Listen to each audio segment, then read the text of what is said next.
Հայաստանի պատմության մեջ դա առաջի դեպքն է։ Այդ ամեն ինչը եղավ դեռ Նիկոլական Էյֆորիայի ժամանակ։ Դրանից հետո խոսել բուհերը ապաքաղաքական լինելու մասին ուղղակի ծիծաղ է առաջացնում։ Պետք է Բրյուսովի շենքը վաճառեն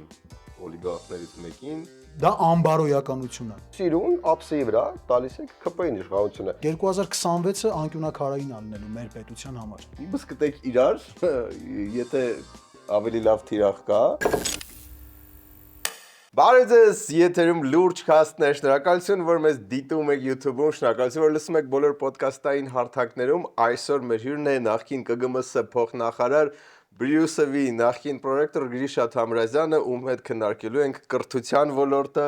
եւ մի քանի ահագին հակաժողովրդավարական բաներ։ Ես կուզեի ողջույն, հենց դրանից Ողջույն։ Ուրեմն Բրյուսովում տեղի ունեցան ռեկտորի ընտրություններ, որոնք ավարտվեցին 12 ձայն 12-8 հարաբերակցությամբ 12-8 հարաբերակցությամբ ու հիմա բոլոր ժողովրդավարությունը քիչ թե շատ ճանաչող մարդիկ կմտածեն դե այնով որ 12 ձայն հավաքեց ինքը դարավ ռեկտոր բայց այտենց չեղավ այ խնդրեմ այդ Ինչ պատմությունը եղավ հետո շատ հուզիչ էր։ հա ու շատ հյուսիսկորեական ինչ առումով այո, նայեք 2022 թվականի դեկտեմբերի 9-ին էր Բրյուսովի համալսարանի ռեկտորի ընտրությունները 12-8 ձայնով հաղթեցինք մենք ասելով Տիկին Կարինե Հարությունյանը եւ բրյուսովականները եւ դրանից հետո անհասկանալի պատճառներով կառավարությունը չհաստատեց ընտրության արդյունքները եւ պարտված տեխնացու Դավիթ Գյուրջինյանի համար կազմակերպվեցին նոր ընտրություններ անօրինական եւ այսօր ռեկտորի պաշտոնը զբաղեցնում է Դավիթ Գյուրջինյանը։ Հիմա այդ ինչ որտեղ բողոք հարկվել է Սկզբից բողոքարկեց պարոն Գյուրջինյանը, բայց հետո քանի որ հայցը թողեց ինքը առանց քննության, ոչ ոք մեր հաղթանակը չի վիճարկում, բայց մենք ենք սկսել process արդեն կապված նրա հետ, որ մենք հաղթել ենք եւ պետք է Տիկին Հարությունյանի ռեկտորի պաշտոնում հաստատելու մասին որոշում ստանանք։ ուղղակի Ընթացքի մեջ արդեն շուրջ 3 տարի այդ process-ը գնում է, 3 տարի այդ process-ը գնում է։ ChatGPT-ին հարցրել եք Չէ, ChatGPT-ին չենք հարցրել։ Մենք առանց պայքարի չի լինում հաղթանակ, մենք պայքարում ենք, որպեսզի այդ որոշումը, որը որ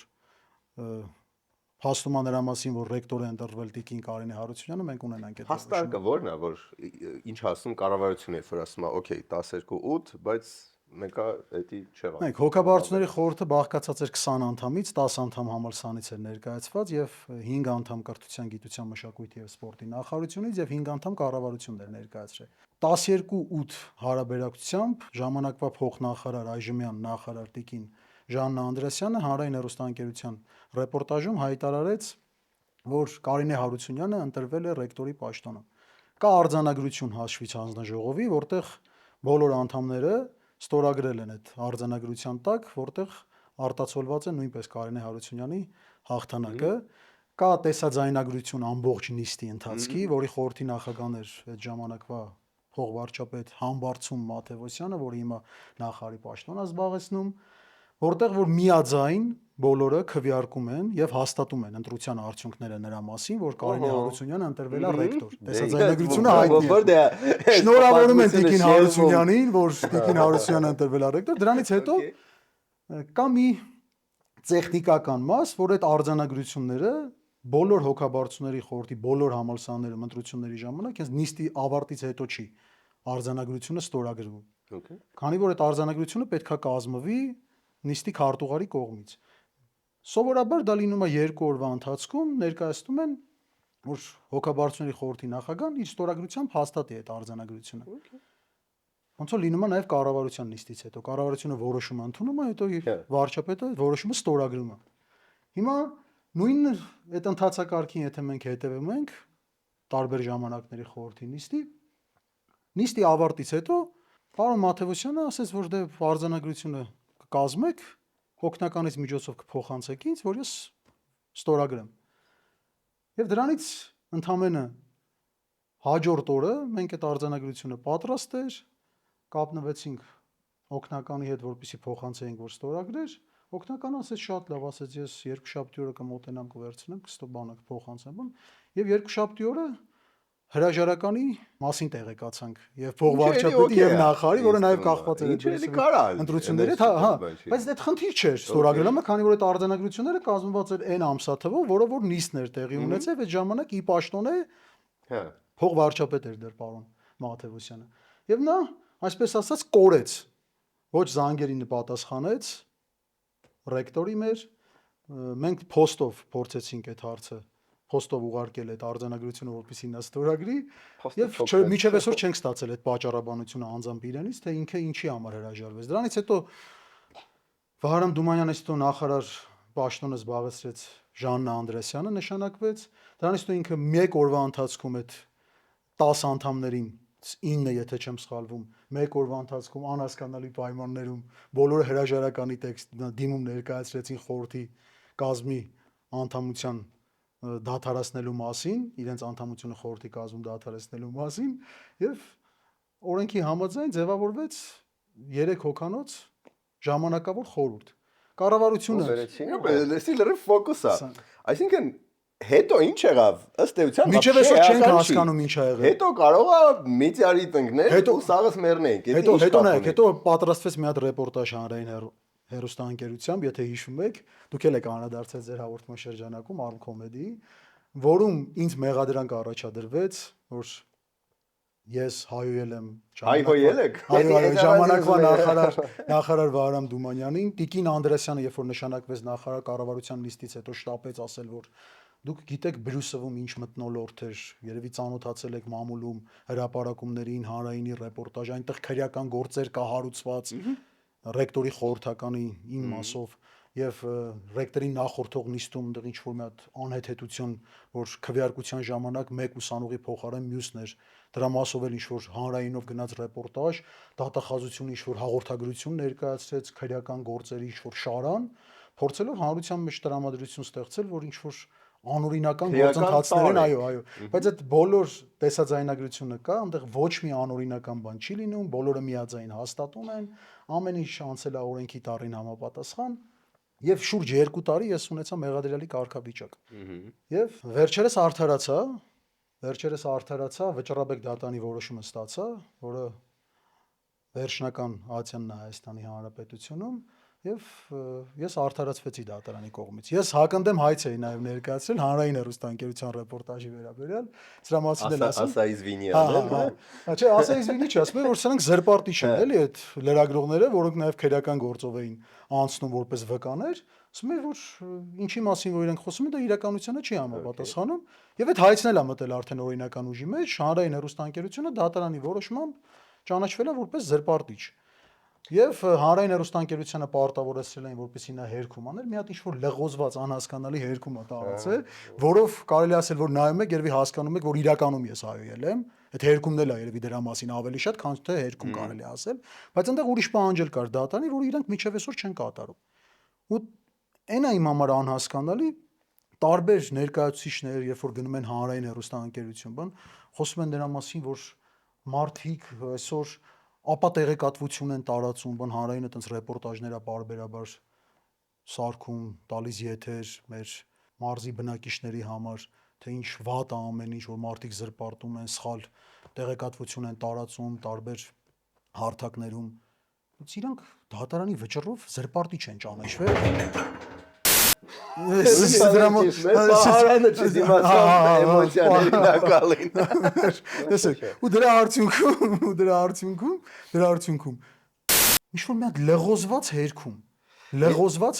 Ես ուղղակի փորձեմ տենց ամեն ինչի ճիշտ դարակներում դնեմ։ Ես ճիշտ եմ հիշում, որ այդ հաղթանակը որ եղավ ռեկտորի ընտրությունների ժամանակ, այդ ֆոնին այնտեղ լրագրողներին բան ու դու շատ էմոցիոնալ ուրախացար, շատ գուներ լեքսիկայով բաներ։ Ձեր ցավը տանեմ, այո։ Ու դրանից նեղվել էր, ինչ որ տենց ճուժոյ բախմել падգամավորներից մեկը ինքն էր ներկայացրել գործը։ Հա, տեսեք, ով որ հանցագործության մասին հաղորդում էր ներկայացրել գլխավոր դատախազին, այդ մարդը իրականում Բրյուսովի այդ process-ներին ներկա չէր եղել։ ինքը ձևակերպել էր այսպես, որ ես հանրայինով տեսա այդ ռեպորտաժը եւ խնդրում եմ Ո- տեսեք, ոգեգան։ սրա մեջ խուլիգանական արարքի դրսևորում կա, թե չկա։ Այդ Ոման գիտեք, ընդհանրապես Ոման գաղտնիք չի։ Սիսակ Գաբրիել։ Սիսակն էր, Այո, բայց Սիսակն էլ նենց լավ լեքսիկոն ուներ, մենք աժի դեմը տեսանք։ Գիտեք ինչ, ես ընդհանրապես չեմ մտնում այդ մանր հարցերի մեջ, չեմ ուզում քննադատել, բան։ Ես ուղղակի համարում եմ այսպես, եթե Սիսակը արդար ա եղել այդ հաղորդումը ինքը գտելա, որ ինքը տեսել է իրականում ոչ թե ինչ-որ մեկի ցուցումով ա դա արել, ինչ-որ մեկի ցուցումով, որովհետև ես կարծում եմ, որ այդ Բերյուսով օպերացիան ինչ-որ խումբ ա գործել շահադիտական նպատակներով։ Ցավոք սրտի ես սրա մասին բարձրաձայնել եմ արդարանալուց հետո, երբ որ ինձ հրավիրել էին եթեր, դրանից հետո ոչ մի արձագանք չստացա, որովհետև գիտեք ոնց, եթե մի բանի մասին դու տալիս ես հաղորդում եւ հետեւողական չես լինում դրանից հետո թե դրանից հետո ինչ եղավ այդ գործի հետ։ Այս մարդը ես հիմա արդարացել եմ, դրանից հետո կարելի էր, չէ՞, ասենք նույն այդ ազգային ժողովում, այդ տվյալ հանձնաժողովում այդ լսում կազմակերպել, ասենք ինձ կամ Տիկին Հարությունյանին հրավիրել, ասել լավ, սրա մասին այսքան բարձրաձայնում եք, Բրյուսովի ինտրուդյուններ, sense ազգային ժողովում Տիկին Լիլիթ Գալստյանն է մի քանի անգամ անդրադարձել այս հարցին, Աժա ամբիոնից հայտարարություններ ա տարածել։ Հարցն է լավ, էս ինչ ա եղել, էլի։ Ոչ անեք, օրենքի հա Սիսակին ավելի հետևողական։ ավելի հետևողական է, քանի որ Follow-up այդ իր հանձնաժողովն է, այդ իր դաշտն է, որովհետև այդտեղ ասենք եղել է ընտրության արդյունքներ եւ դրանից հետո ինչ-որ անհասկանալի պատճառաբանություն էլ չենք լսել, էլի։ Դենց ուղղակի դենց են որ չոր ելնում է, էլի, որ չոր ձևով ելնում է, որ վերջ չի նու Հայաստանի պատմության մեջ դա առաջի դեպքն է։ Չէ, հետո ամենամեծ խոստումներից, որով այս իշխանությունը եկավ, այն էր, որ մենք ապա քաղաքականացնում ենք բուհերը, որը շատ քաղաքականացված են։ Հիմա այս ամեն ինչը տեղավորվում է լրիվ հակառակ տրամաբանության Ես մեջ։ հիմա այդ է շատ կարևոր բան ասի, քանի որ ես երբ որ աշխատում էի ԿԳՄՍ նախարարությունում Վարչագույն կրթության մասին օրենքն էինք քննարկում եւ ես որպես ոլորտի համակարգող փոխնախարար բուհերի ոչ մի բուհի հոգաբարձությունների խորհրդում չեմ եղել ես, որտեվ դա ինձ համար սկզբունքային հարց էր, որտեվ մենք օրենքում հստակ ամրագրել էինք, որ որևէ քաղաքական պաշտոն զբաղեցնող անձը կամ կուսակցական անձը չի կարող լինել բուհի խորհրդի անդամ։ Հա, բայց համբարձում Բայց հիմա նայեք, հիմա նոր օրենքով էլ այդ կարգավորումը կա, բայց նոր օրենքը ասում են ուժի մեջ է մտնելու այդ կետը 2030 թվականին։ Բայց նաև այստեղ ինչ է թաքնված, մինչև 2030 թվականը մենք 4 այդ ակադեմիական քաղաքում պետք է ունենանք 4 խոշոր, այսպես ասած, կլաստերներ եւ բացի բոլոր մեր 16 բուհերը պետական բացի բժշկական համալսարանից եւ Երևանի պետական համալսարանից մյուս 14-ը պետք է լինեն այդ 4 կլաստերում։ Որոնք են այդ կլաստերները։ Մեկը ռազմականն է, մեկը տեխնոլոգիականը, մեկը կրթականը, ռազմականը, տեխնոլոգիականը, կրթականը, չէ, կրթականը ասեց նա, չէ, հումանիտար երևի էլի ինչ որ այդպես կլաստեր պետք է։ հա, տեխնոլոգիական, կրթական, ռազմական եւ չէ, կներեք, արվեստն ենք մոռացել։ Լինելու է երևի լինելու է կրթականում է լինելու, մենք կարծում ենք, քանի որ այդ որոշումը, որը շրջանառեցին, ինչի արդյունքում բրյուսովականները իրենց բողոքի ձայնը արտահայտեցին, այդ հենց դրա մասին էր, էլի, բանը, Բրյուսով Չէ, լոգիկա մեծ կարևոր ֆիզկուլտի հետ էին միացնում, ենթադրում եմ, դալշը պետք չի լոգիկա։ Հիմա նայեք, այստեղ ինչ է թաքնված։ Հիմա սենց քաղաքականացված բուհեր Հայաստան իր պատմությունում չի ունեցել։ Ես մի քանի օրինակ բերեմ, որ երկրի նախագահան բուհի կառավարման խորհրդի նախագահ, երկրի սահմանադրությամբ երկրի գլուխը, պաշտպանության նախարար, փոխվարչապետ, նախարարներ, բոլորը փոխնախարարներ տարբեր։ Իմ թվարկած պաշտոնյաները բոլորը մեր 16 բուհերի խորհրդի անդամներում են։ Եվ զբաղեցնում են ղեկավար պաշտոն, այսինքն խորհրդի նախագահն են։ Եվ դրանից հետո խոսել բուհերը ապաքաղաքական լինելու մասին ուղղակի ծիծաղ է առաջացնում։ Եվ ինչ է կատարվում բուհերում, կոնկրետ խոսենք մեր սիրելի Բրյուսովից։ Վերջերս Բրյուսովի նշվեց ամսի 24-ին, եթե չեմ սխալվում, Բրյուսովի 90-ամյակն էր մեր համալսարանի։ Նայեք, ուրեմն այդ համալսարանի այդ բանի ժամանակ նախարարը հայտարարում է, ասում է այն փոփոխությունները, որը դուք անում եք, մենք ձեր կողքն ենք, այդ փոփոխությունների կողքն ենք, բան, բայց Բրյուսովը որպես առանձին բուհ չի լինելու։ Նոր օրենքը որ կա ընդունված, Բրյուսովը լինելու այդ կրթական կլաստերում։ Եվ ինչ փոփոխության մասին է խոսքը։ 100 դասախոսի, 100 աշխատակցի, կներեք, որոնց գերակշիռ մասը դասախոսներ են, մեր ունեցած տվյալներով արդեն իսկ ազատել են աշխատանքից կամ աշխատանքային պայմանագիրը չեն երկարացրել։ Ինչի համար են դա արել, որտեվ այդ մարդիկ, որոշ մարդիկ ունեցել են ընդդիմադիր հայացքներ, ակնհայտ դրա պատճառով է դա տեղի ունեցել եւ որոշ մարդիկ այն անօրինականությունները, ինչի մասին ես քիչ առաջ բարձրաձայնեցի ռեկտորի ընտրության հետ կապված, նրանք էլ են բարձրաձայնել ժամանակի ընթացքում։ Եվ նրանց պայմանագիրը լրանալու պես նրանց հետ ուղղակի պայմանագիր չի կնքվել։ Վարչական մասի աշխատողներին գրեթե կարելի է այսպես ասել, ծանոթ բարեկամ, արյունակցական կապով այդ արդարության համար մարտիկ Դավիթ Գյուրջինյան կար։ Նախկինում էլի արդարության համար մարտիկ, հիմա էլ կա։ Այդ մարդը, որ խոսում էր ժամանակին արդարությունից, ճշմարտությունից, ոսկեղենիկ հայերենով իր հիմա իր ծանոթներին, իր ընտանիքի անդամներին տեղավորել է այդ ազատված մարդկանց տեղը այդ պաշտոններում։ Բայց շատ լավ հայերեն էր խոսում, իմ դասախոսն է։ Չէ, միանշանակ ես չեմ Շատ հերքի եմ, որ ինքը հայոց լեզվի մեր լավագույն մասնագետներից մեկն է Հայաստանի Հանրապետության։ Բայց ինչի մասին որ խոսում էինք մենք 2018-ին եւ 2018-ից առաջ, ես 2018 միջև իշխանափոխություն, այսպես կասեմ, որովհետեւ ես չեմ համարում, որ դա հեղափոխություն է եղել, որովհետեւ հեղափոխությունը ունենում է նաեւ հեղափոխական ռեֆորմներ, ես այդ հեղափոխական ռեֆորմները միջև օրս չեմ տեսել։ Դրա համար ես կանվանայի դա իշխանափոխություն։ Okay, yes. Հիմա նայեք, այս ամեն ինչի մեջ ամենակարևորը որն է։ Ամենակարևորը նա է, որ մարդիկ պետքա սրա մասին խոսեն։ Տեսեք, մենք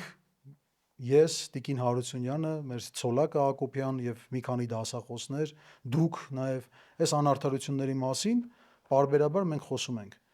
Բայց բացի Բրյուսովի համալսարանից մյուս համալսարաններում մեր ակադեմիական միջավայրում այս հարցը չի դարձել քննարկման առարկա։ Ես օրինակ ցավ էի ապրում, երբ որ տեսա, որ 90-ամյա մեր բուհի միջոցառման ժամանակ ես չտեսա մեր նախկին ռեկտորներին, նույն պարոն Սուրեն Զոլյանին, նույն Տիկին Կարինե Հարությունյանին, որ ես չեմ հավանում նախկին ռեկտոր, ուղղակի ինքը հիմա ապօրինաբար չի զբաղեցնում իր պաշտոնը, հիմա մեր Տիկին Հարությունյանը ռեկտորն է այդ համալսարանի, որտեվ այդ խորհուրդը հոգաբարձուների ընտրել է Տիկին Հարությունյանին։ Ես չտեսա այդ մարդկանց։ Այդ մարդկանց ձեզ էլ չտեսա։ Հա, հրավիրված եղել եք։ Հա, այդ շատ լավ է, որ դուք հրավիրված եղել եք։ Օրինակ ես հրավերքը չէի ստացել։ Հա, ինչի համար եմ ես ասում, պարոն Հակոբյանն էլ հրավերք չէր ստացել, ինչքանով որ տեղյակ եմ Տիկին Հարությունյանին էլ չէին հրավիրել։ Այսինքն այդ մոտեցումը, էլի, այդ մոտեցումը։ Ունդեղ նայում էիր մարդիկ այդ որոնք ընդհանրապես նորից մի տարվա ընթացքում են էլի այդ Բրյուսովի հետ կապ ունեցել կամ այս 2 տարվա ընթացքում այդպես առաջին շարքում այդպես խրոխտ այդպես կամ այդ նկարների մեջ բաննայի մեջ հասկանում ես որ չի կարելի էլի Իսկ մենք ամեն անգամ որ ասում ենք Բրյուսով մենք ոնց որ թեման նեղացնում ենք իրականում այս ինչ ասեցինք լրիվ համադրելի է մնացած բուհերի հետ որովհետև այդպես ամենախայտարակ ձևի այդ փոփոխությունը այդ համասարանում մայր բոնում տեղ ունեցավ ոնց որ թե բոլորը դրա հետ օքեյ են ուզում եմ ասեմ այդ ամեն մեկը բաժանված իր իրավունքների համար պայքարելն է բերել, որ տենց ոչ մի ալիք չի եղել, որովհետև երբ որ Բրյուսովը միացնում էին մանկավարժականի եւ ֆիզկուլտի հետ, մենակ Բրյուսովի ուսանողներն էին բանանում։ Ու ես չի ակնկալում, որ ոչ միայն այն մյուս երկուսն է պետք է բանանեին, բժշկականի, թատերականի, կոնսի ուսանողներն էլ պետք է աջակցեին Բրյուսովցիներին, որովհետև այդ նույն լոգիկան հետո գալու էր իրանց հասնել։ Բնականաբար դա ու գնաց։ Արդեն օրենքը ընդունվել է, այն ժամանակ որ ասում է, դա տեսական էր, հիմա այդ օրենքը արդեն ընդունված օրենք է եւ ժամանակացույց կա այնտեղ հստակ, թե երբ է լինելու այդ 4 կլաստերները։ Նույնը եկեղեցու հետ են անում, նույնը բոլոր ոլորտներում շատ հաջող անում է։ Շատ հաջող, նայեք, բայց նայեք ստեղ ամենակարևոր բանը այնա որ պետքա դրա մասին բարձրաձայնել այդ անարդարությունների մասին։ Մարդիկ լուր են տարբեր պատճառներով։ Տեսեք, Բրյուսովում տարբեր անարդարությունների շուրջ մարդիկ բարձրաձայնեցին, կորցրեցին իրենց աշխատանքը բարձրաձայնելու արդյունքում։ Եվ դրա արդյունքում մարդիկ գնացին ինչ-որ ուրիշ բում, ինչ-որ աշխատանք գտան եւ ես չեմ մեղադրում այդ դասախոսներին, որ իրենք այսօր չեն բարձրաձայնում դրա մասին։ Ես մեղադրում եմ դրա մեջ իշխանություններին, որոնք տվեցին այն խոստումները, որ մարդիկ հավատացին իրենց 2018-ին, եւ նրանք գրեթե կարելի է ասել այն բարքերը, որ կար նախկինում վատ կրթական համակարգում, կարելի է ասել դրանից ավելի վատը հիմա։ Եվ ես իմ հրաժարականի տեքստում 2020 թվականի ես այդ հրաժարականի տեքստում կարելի է ասել այն ինչը որ կատարվում է հիմա ես դրա մասին բարձրաձայնել եմ դեռ պատերազմից առաջ, երբ որ ես այդ հրաժարականը ներկայացրեցի։ Եվ նախկինում էլ ա եղել կրթությունում բազմաթիվ խնդիրներ։ Ես չեմ ասում չի եղել, բայց նախկինում օրինակ ես ունեցել եմ ընդդիմադիր հայացքներ եւ 2014 թվականին ես ասենք նշանակվել եմ Երևանի Պետական կոնսերվատորիայի պրոռեկտորի պաշտոնում։ 2014 թվական, երբ որ նախարար էր պարոն Արմեն Աշոտյանը։ Հիմա տեսեք, լայքի համար կամ այն դասախոսը պետական համալսարանում վերջերս որ եղավ, այդ իմ փաստաբանն էր նաև, իմ շահերը ներկայացնողն էր, Սահակը Մանուկյան, որ օրինակ բերելու համար իմ դատական գործից, օրինակ բերելու համար ՔՊԱ-կան падգամավորի ըստ դասախոսի տված հարցազրույցի եմ ասում, Սահակի Մանուկյան, ՔՊԱ-կան դասախոսի ՔՊԱ-կան падգամավորի աղջիկ այդ լսանում եղել է ներկա, ինչ որ բարձրաձայնել է դրա մասին, ռեկտորին է զանգահարել, թե նամակ է ուղղել ԿԳՄՍ նախարարություն, եւ դրա արդյունքում է դասախոսին աշխատանքից ազատեցին։ Okay, ես մի Դուք պատկերացնում եք, ասենք նայեք, խոսքի դասի համար բերելա օրինակ հաղթած դատավարությունից, որ այս բառը չի համարվել հայոյանք։ Դրա արդյունքում, որը հայոյանք չի, դրա արդյունքում այդ մարդուն աշխատանքից ազատել են ու հիմնավորումն էլ դա են դրել։ Հա գրել են, որ դուք օգտագործել եք այս ինչ բառը, դրա պատճառով ձեր աշխատանքային պայմանագիրը չեն երկարացնում, ասենց չխորանանք մանրամասների օրենքի կետերի մեջ։ Գաբրիելյան Այսինքն Սիսակը չի ես լսել լսել եմ, բայց ինչի համար չի միջամտում, օրինակ նույն որպես կրթության հանձնաժողովի նախագահ, ասենք զանգի նույն այդ դասախոսին, ասի եղբայր, քեզ ինչի համար են աշխատանքից ազատել, մենք փորձենք հասկանալ։ Այս մի դեպքում, երբ որ հերոստատեսությամբ տեսար, որ Բրյուսովում սենց միջադեպ ա եղել հանրային հերոստանգերության կեղծ ռեպորտաժի հիման վրա, զրպարտիչ ռեպորտաժի հիման վրա, բայց մյուս դեպքում որ տեսար, ի՞նչն էր խանգարում քեզ, բայց զանգեիր այդ դասախոսին, հարցնեցիր եղբայր, այդ իրական է որ հայտարարում ես չի տեսել, ուղարկեք այս ոդկասթը Սիսակ։ Մի հատ արեք տնան քեզ ինչի համար են աշխատանքից ազատել, էլի ինչի համար են։ Տեսեք, այսինքն այս բաների շուրջ պետքա խոսել։ Նայեք, ես ասում եմ, չէ, որ ես ունեցել եմ ընդդիմադիր հայացքներ, դրա մասին իս ճանաչողները բոլորը գիտեն։ Բայց ես նշանակվել եմ պրոռեկտորի պաշտոնի։ Այդ դրան ուզում եմ գանք, ընդհանրապես համ ընդդիմադիր հայացքներ ունենալով ինչ կարելի է անել, որ միջավայրում ու հիմա вообще ընդդիմադիր դաշտում ինչ է կատարվում, բնես մի քանի սիմպտոմներ հեսա վերհանենք, բայց մինչև դա այս Բրյուսելի ռեկտորի հարցում մի հատ տրամաբանության թերություն եմ նկատում։ Ինչ կարար աներ ընտրված Բրյուսելի ռեկտորը Տիկին Հարությունյանը, այդ ինչ պետք է աներ, որ կանգներ իշխանության կոկորդին, որ սենց ինչ-որ հայտարարվելով բանելով որոշեցին, չէ, այնտեղ ամեն գնով պետքա մեր մարդուն Գյուրջինյանը դնենք։ Այսինքն, այդ ինչ ռեսուրս է Բրյուսելը, այդ ինչ կարևոր ենք Ջոգում ես։ Որն է այստեղ, որտեղ են մեզ փորձում քաշել ստեղ, էլի։ Այդ կամ ինչ-որ տես ցույցերին մասնակցելու ապահոված, չգիտեմ, մի քանի 100 հոգի, 1000 հոգի, թե որն է այնտեղ քաղցր թիքեն Բրյուսելի, որ այդքան վիզա դրվեցվում Բրյուսելում իշխանությունը պահելու համար։ Սերգեյ ջան, նայեք, այստեղ ամենակարևորը, եթե հիշում եք, դուք մասնակցում եք նաև այդ գիտխորհրդի նիստին այդ օրվա, նայեք, երբ որ այդ օրինագիծը շրջանառվեց, արդեն ուղարկեց նախարարը այդ ժամանակվա Տիկին Հարությունյանին, այնտեղ 3 համալսարանների միավորումներ, դա սկիզբն էր այդ գործընթացի, որի խոշորացում։ Իշխանությունը տեսավ, որ համալսարանի ռեկտորը կանգնած է համալսարանի կողքին, համալսարանի աշխատակիցների եւ ուսանողների կողքին, եւ ինքն էլ էր մասնակցում այդ անհնազանդության, այսպես ասած, գործողություններին ուսանողների կողմից։ Երբ որ բողոքի ձայն բարձրացրեցին ուսանողները, ես, Տիկին Հարությունյանը, բազմաթիվ աշխատակիցներ, մենք էլ ոտքով գնացինք կառավարություն, փորձեցինք հանդիպել խորհրդի նախագահին, հանդիպեցինք, բացատրեցինք, որ սա անթույլատրելի է նման ձևով այս որոշումը։ Ես կարծում եմ, որ նրանք գործընթացը, որպիսի չտապալվի, նրանք ի սկզբանե ընտրեցին այդ մարտավարությունը, քանի որ մոտ էր ռեկտորի ընտրությունները, բերել կարգել այս հարմարվողական կարելի է ասել, ես այդ մարդուն ուրիշ ձև չեմ կարող բնութագրել, այդ հարմարվողական կերպարին, այդ որ sense այո, բան մենք կփորձենք, բան նայում ես, ասենք կառավարության նիստին ընտրվել է ռեկտոր, խոսք են տալի, բան, sense այդ ոտի կանոնները, բանը որ նստեք, բան, տենց, ասինքն այդ խոսակցական, այդ հարմարվողական, էլի, ասենք չի կարա էլի տենց լինի, էլի, հա, պիտի մի քիչ միանշանակ ես ձեր այդ համաձայնը արդեն երկրորդ անգամ եմ ասում, հա, բայց ի՞նչն է էլի պատճառը, որ այդ շատ լավ հայերեն խոսացող մարդը պիտի ներսը մի քիչ այդ մտավորականի ըմբոստությունը գոնե ունենա, էլի, փորձի ինչ-որ, նայեք ինքը մտավ մի հատ անարդար խաղի մեջ, ին դատական գործով նաև վկա էր հրավիրված որպես, չեմ ուզում անդրադառնամ այդ բաներին, ոչ վայել պահվածք դրսևորեց, նաև ակնհայտ սուտ ցուցմունք տվեց դատարանում, հա, ես փաստաբաններից էլ նաև խնդրեցի, որ դրան ընթացք չտրվի, քանի որ ինքը ուրիշ գործով, որ ինքը հայց էր ներկայացրել, իրար հակասող երկու ցուցմունք էր ստացվել։ Տված եմ մի տեղում հայցում իմ մասով եւ դատարանում դրված դիմանդիր փորձել։ հա, բայց ես դրա մասին այդ չեմ էլ խորացել այդ բանի մեջ։ Ուղղակի ես նայելով ցավ էի ապրում, որ նման կարգի մասնագետը մտավ այս խաղի մեջ եւ դարձավ այս Բրյուսովի զավթման օպերացիայի մաս։ Բայց այն ժամանակ խոսակցությունը գնում էր, որ պետք է Բրյուսովի շենքը վաճառեն օլիգարխներից մեկին, ոնց որ հələ այդ ակադեմիական քաղաքի բանը չկար կոնցեպտը ու տենց ավելի բաներ, որ ուզում են ուղղակի լավ տենց Դա դեռ մեջ է։ Բրյուսովը, որ ուզում են հանեն ու որ դա հյուրանոց դառնա կամ չգիտեմ, ուղղակի քանդվի նոր բան սարքվի, այդ ինչ եղավ այդ խոսակցությունը։ Սերգեյ ջան, նայեք, ես այդ կոնկրետ այդ խոսակցություն ինքնա։ հա, Նարեկ ջան, հա։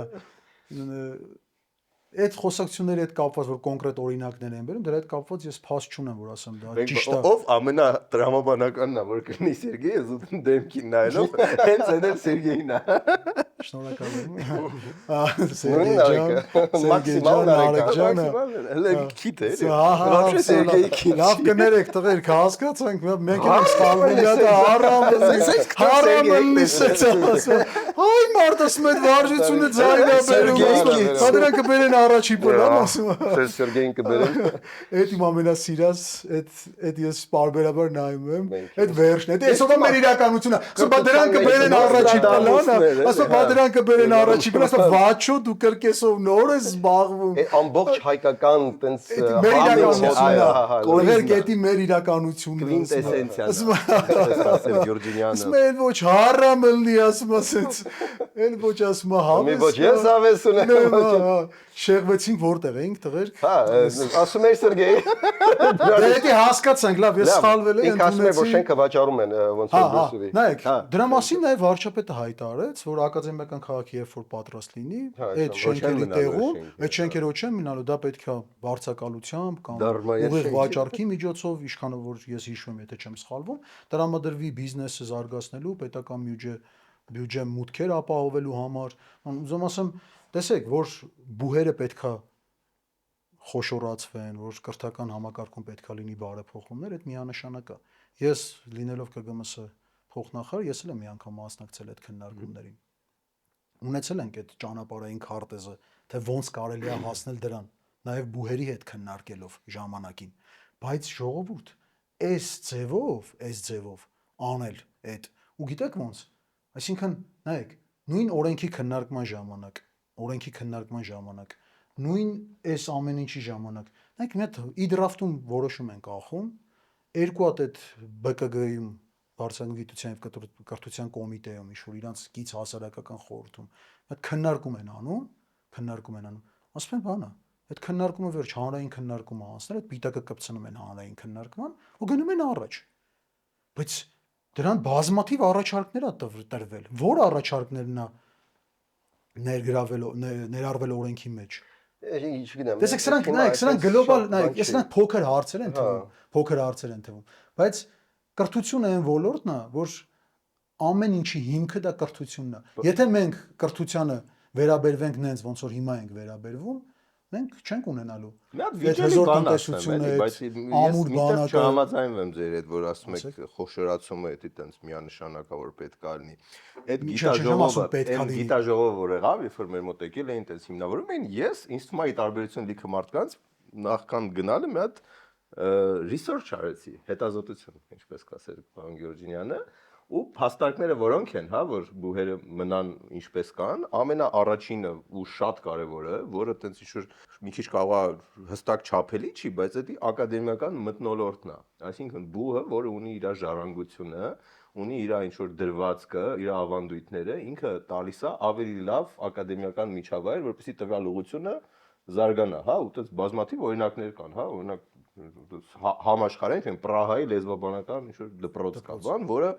ինձ թվում է դե ոչ ոք չի ասում, դե եկեք մի հատ խոշորացնենք մեր այս աշխարհահռչակ մեր հաստատությունը վերցնենք, որը top level-ա սաղ աշխարհի մակարդակով ու խոշորացնենք, միացնենք, ես հանուն ինչի, այս մարդիկ կարող անում են, չգիտեմ, արդեն դարից երևի ավել, լավագույն լեզվաբաններին պատրաստեն, որն է իմաստը, որ իրանք ինչ-որ բան են։ Եվ երկրորդ փաստարկը ստեղ, լինելով Բրյուսովը, այո, նախ եւ առաջ դեզուների,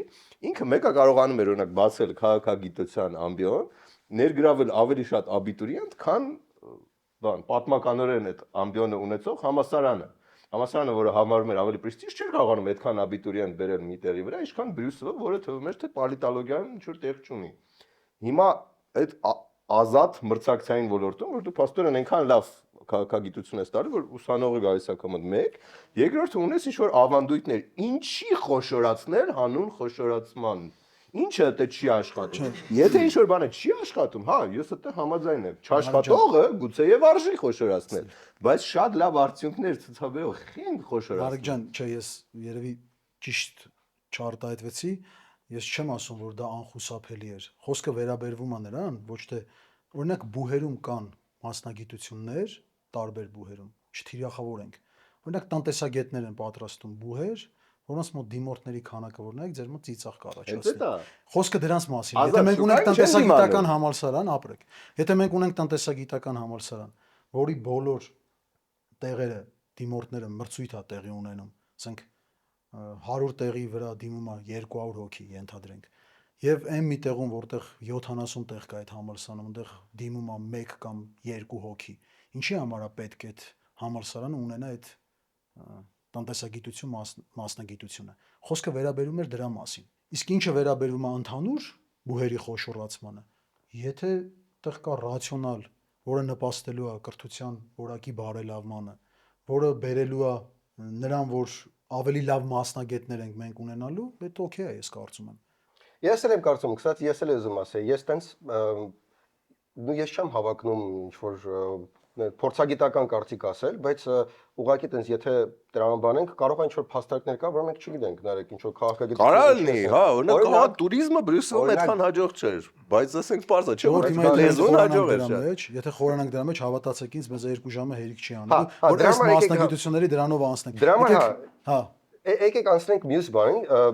դուք հրաժարական տվեցիք շատ դրամատիկ ժամանակաշրջանում 20 թվականի սեպտեմբերի 24-ին 24-ին, հա։ 24-ին հայտարարությունից տեքստը 25-ին հրապարակվեց մամուլով։ Ինչի հրաժարական տվեցիք, ինչ էիք զգում, որ նիտոյա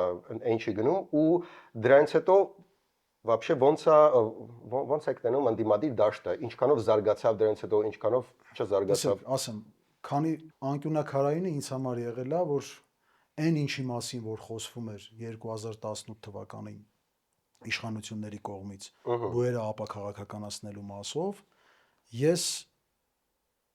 տեսա, որ դա այդպես չի, ամենակարևորը։ Երկրորդ բանը, երբ որ ես տեսա, երբ որ քաղաքական որոշումով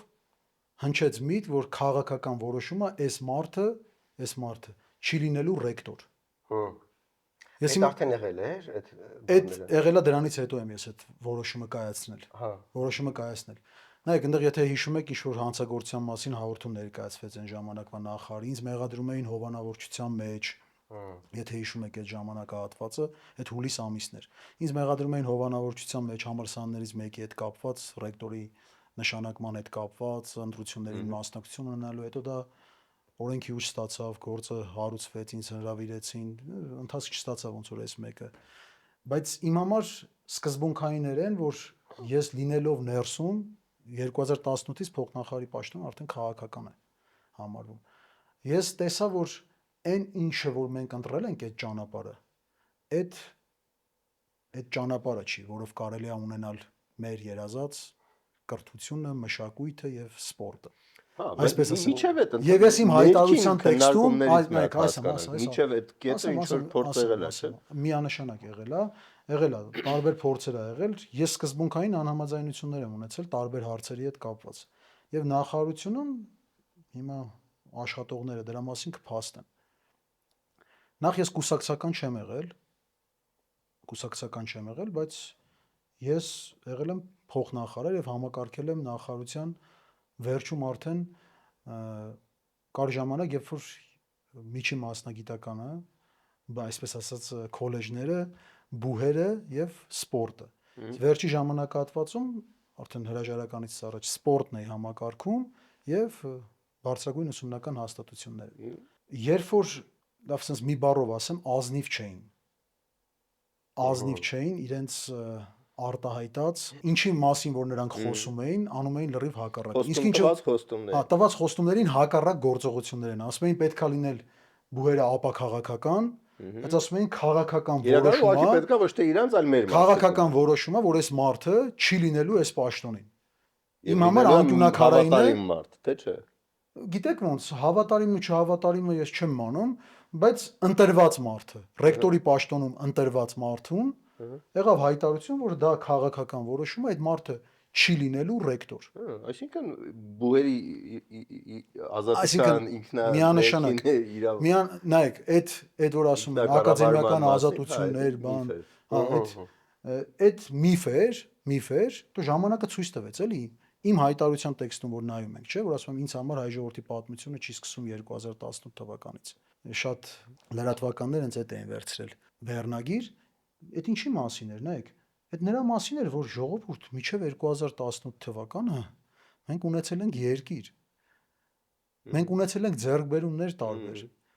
Ես նաև այդ տեքստում եմ ասում, չի կարելի հրաժարվել նախկինում ունեցած ձեռքբերումներից։ Տեսեք, այսին նայեք, հիմա ինչը որ տեղի է ունենում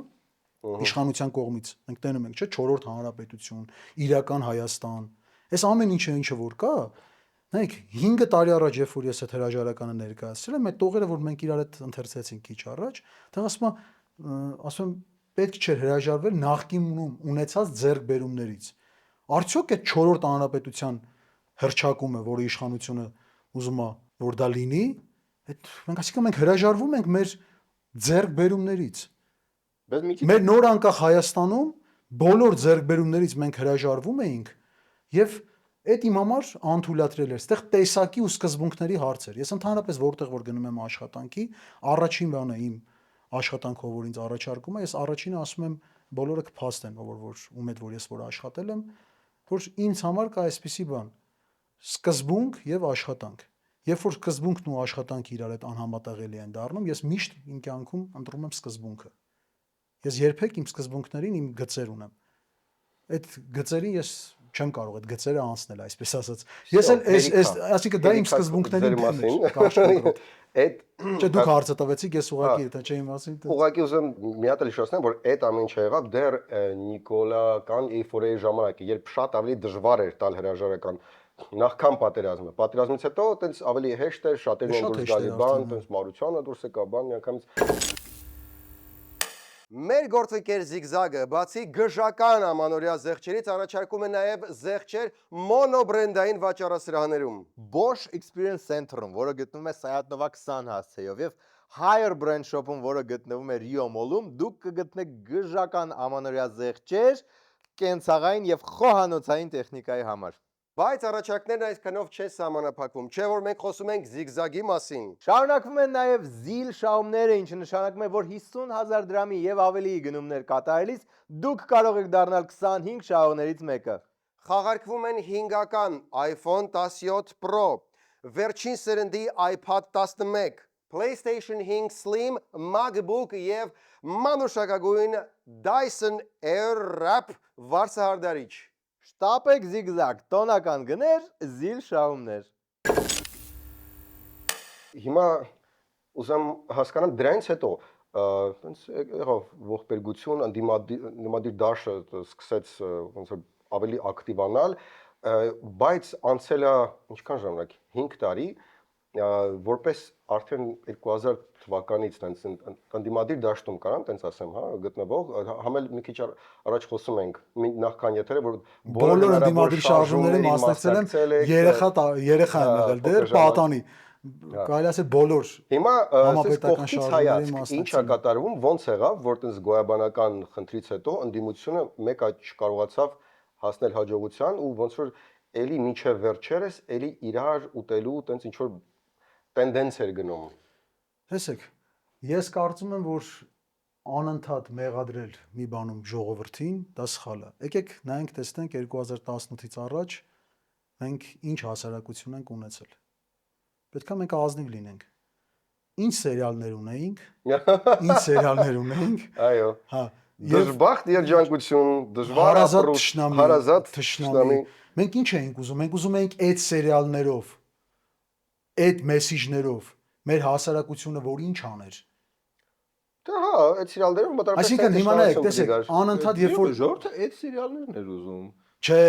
ես նարեկ, ես դրա հետ համաձայն չեմ, որ ժողովուրդը այդ է ուզում։ Տեսեք, ես որ դասական երաժշտություն եմ սկսել սիրել, ես սկսել եմ սիրել իմ ընկերոջ միջոցով, Սերգեյ Սմբատյան։ Ես միջև այդ դասական երաժշտություն չէի լսում։ Բայց ես հիմա ամսվա մեջ գոնե 2 անգամ կարելի ասել կամ լինում է նաև 3 անգամ ես սիրով գնում եմ դասական երաժշտություն լսել։ Վիճակագրության մեջ էլ դա տեղավորվում։ Չէ, նայեք, ես գտնում եմ sense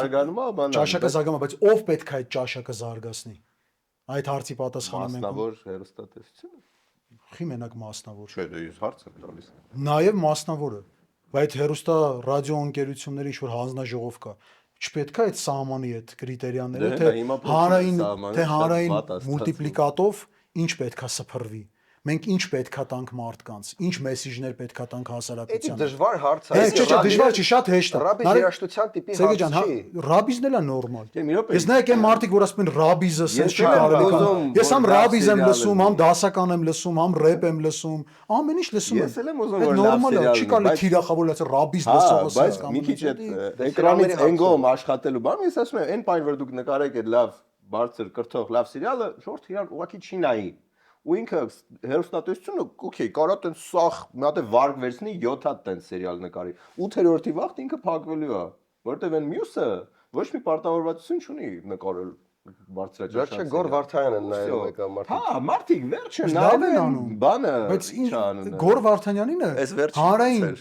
մուլտիպլիկատով չի սփռվում։ Դու գնում ես YouTube-ով փող ես վճարում, գնում ես փող ես վճարում։ Դա շատ ավելի արդար է։ Արդար է, դա եմ ասում։ Ոչ մեկ քեզ չի ստիպում, որ դու դա նայես։ Իսկ այն ժամանակ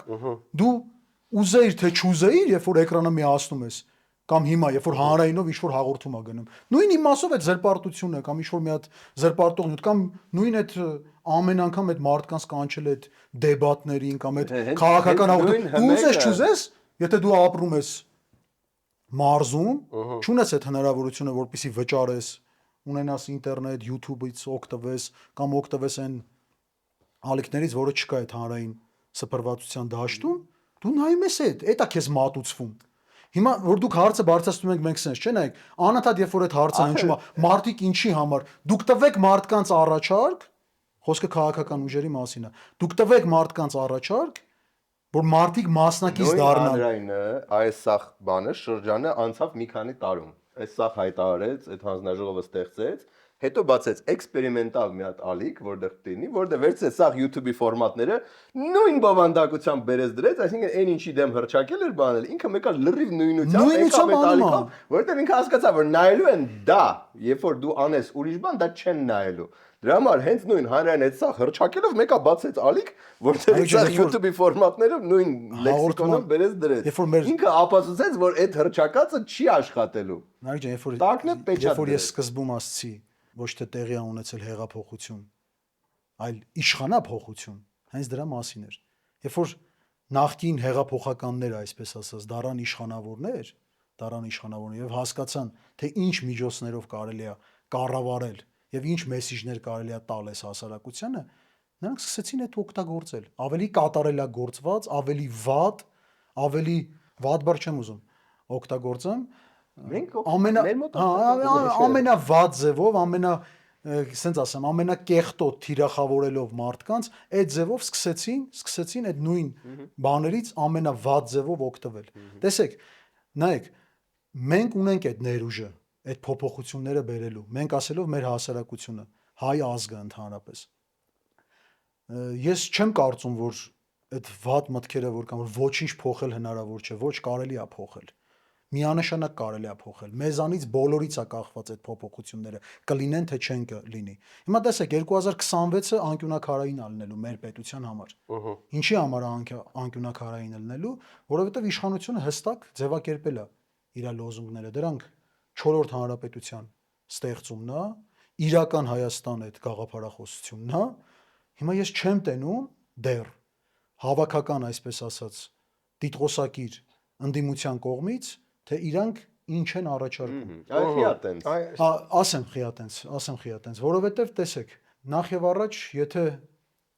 մենք նայենք ընտրություններին պետքա պատրաստվել ընտրությունները վերջանալու հաջորդ օրվանից։ Ես տեսնում եմ, որ հիմա դաշտում, երբ որ մենք լսում ենք, այս կարծիքները շատ խառն են եւ ընտրողը չի կարող կողմնորոշվի ընդհանրապես ինքը ինչ պետք է անի։ Դրա համար ես օգտվելով նաեւ այսօրվա ընձեռված հնարավորությունից ես ուզում եմ դիմել նաեւ մեր հանրությանն եւ ասել, որ մեզանից բոլորից է կախված, թե մենք ինչ երկիր ենք ունենալու։ Եվ 2026 թվականը դա անկյունակարային է լինելու։ Ես կոչ եմ անում, որ մեր հանրությունը ակտիվ հետևի քաղաքական զարգացումներին եւ քաղաքական process-ներին եւ փորձի դրանց միջից ընտրել այն լավագույնը, որը որ առաջարկվելու է։ Ես հիմա տեսնում եմ այդ այսպես ասած նոր ստեղծվող այդ շարժումների կողմից այդ առաջարկները եւ դա շատ ողջունելի է ինձ համար, որտեվ ես այնտեղ տեսնում եմ երիտասարդներ եւ ես կարծում եմ, որ այդ սերնդափոխությունը անխուսափելի է մեր քաղաքական դաշտում։ Միանշանակ դա պետքա լինի։ Տեսեք, ոչ թե մերժելով նախկինը, մերժելով բանը, մերժելը ընդհանրապես պետքա հիմա մեր խոսույթից, այդ չարությունը, այդ ատելությունը մեր մեջից պետքա դուրս անենք։ Եվ ես անընդունելի են ինձ համար այն մարդիկ, ովքեր որ թիրախավորում են մարդկանց իրանց աշխատանքի համար։ Այդ խոսքս վերաբերվում է իշխանությանը թողում ենք մի կողմ։ Խոսքս վերաբերվում է այն մարդկանց, ովքեր որ ինչ-որ նոր ծրագիր են ուզում առաջարկեն, ավելի լավը ստեղծելու։ Պետք չի ժողովուրդ անընդհատ խոսալ ասել վատ է, սա վատ է լինելու, հեսա պատերազմ է լինելու, հեսա գրավելու են մեզ, բան այդ պարտավորականությունը մեզ փոքր հաղթանակներ են պետք, որpիսի մենք կարողանանք մեր մեջքը ուղղել։ Եվ փառք Տիրոջ այդ հաղթանակները, օրինակ մենք կարող ենք տեսնել սպորտի ոլորտում, կարող ենք տեսնել մշակույթի, մեր կատարողական արվեստի ոլորտում, երբ որ օրինակ ես տեսնում եմ, ասենք, Սերգեյ Խաչատրյանը, ասենք, որ ջութակ է նվագում, Ինչ հաջողություն ունեն։ սպորտում ասենք ունենք այս տարի 2 հատ աշխարհի չեմպիոն ունենք օլիմպիական մարզաձևերից, Մալխաս Ամոյան, Վարազդատ Լալայան, ունենք Արտուր Ալեքսանյան, որը Հայաստանի ամենատիտղոսակիր մարզիկն է, ունենք Հենրիկ Մխիթարյան, ունենք Լևոն Արոնյան, չէ, ունենք Հենրիկ Մխիթարյանը մերն է, Լևոն Արոնյանը ցավալի է, որ Հայաստանը չի ներկայացնում, շատ ցավալի է ինձ համար, որպես հայի։ Մեր ոդկասթում պատմեց դրա պատճառը։ Շատ ցավալի է, որ Լևոն, բայց նախարարություններ։